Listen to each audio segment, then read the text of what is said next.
Toynado! Welcome to Toy Tornado, the show where two friends take a look back on toys of our childhood and say, hey, wasn't that neat? Wasn't that cool? My name's Anthony, and with me in the control panel is Pete. Hey Pete. Hey. And without further ado, let us show the figure. Use the question mark box once again, I feel. Here we go. Hey Pete. Anthony, the box is spinning. Can I tell you a story? This is not what we practiced, Anthony. Cast your mind back to the year 1986. A very little Anthony is staying at his nana's house, and his mum and dad have gone into Sydney to do whatever it is adults do at that point in time. Flash forward to that afternoon, my mum and dad walk through the front door, Dragon Armor Skeletor and Panther, my very first Master of the Universe, and in fact, my very first comic with that mini-comic. Da, da, da, da, da, da.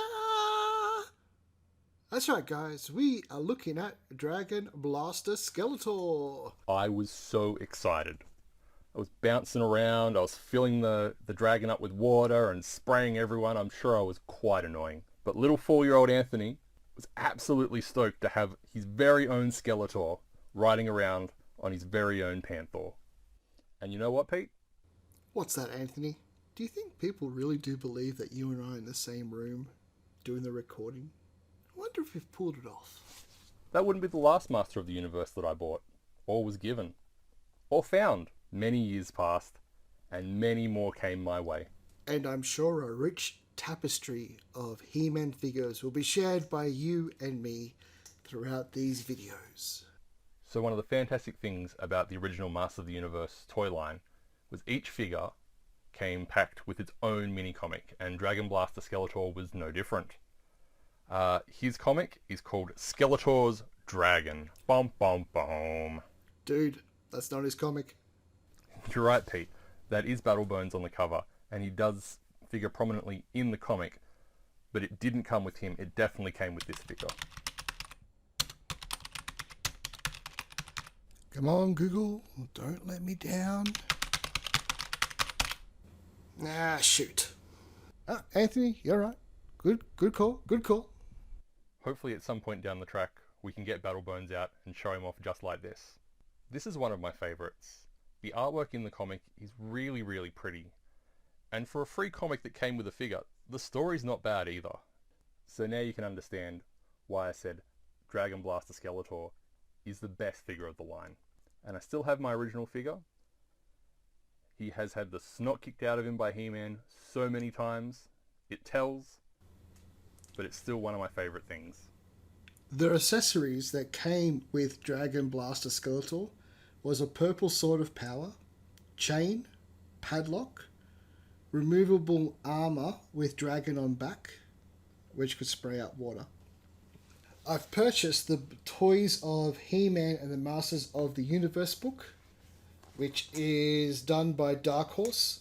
It's a must if you're a He-Man fan. And it's got a little bit of a write-up on it with pictures. And it says, an early concept of this figure called Smoke and Chain Skeletor shot out puffs of smoke. However, the smoke turned out to be very flammable, so the idea was dropped and the toy was redesigned to shoot water. Isn't that nice? Isn't that good? Okay, so to end the recording, I am going to do my best impersonation of Skeletor. I don't think it's that good, but hey, if it gets a laugh, it gets a laugh. Alright, here we go. You're whipped, beast man. I have you now, you muscle-bound oaf. Alright, I'll stop now. Thank you. Curse you, Peter, you bumbling boob. That impression was far too good. Meh. What? Thank you for listening to Toy Toynado. Feel free to like and subscribe. And down the bottom in the comments, why don't you say what your first action figure was? Oh yeah, about that. I don't actually have the comments activated. Alright guys, till next time. Pete, aren't you forgetting something? This is only the second time we're already off the rails. Figure articulation? I avoided this because your figure is in a box and well preserved. My solution is I'm going to use my brother's. That's broken. Honk, honk, honk. To start with, as a saving measure in production, the Masters of the Universe heads were made out of soft plastic. Articulation, number 1, is the head that swivels back and forth. Number 2 is the shoulder joint that swivels up and down. Here's Skeletor giving a big thumbs up to you all. Number 3 is the waist. The waist could be turned, and when released, it would swing back.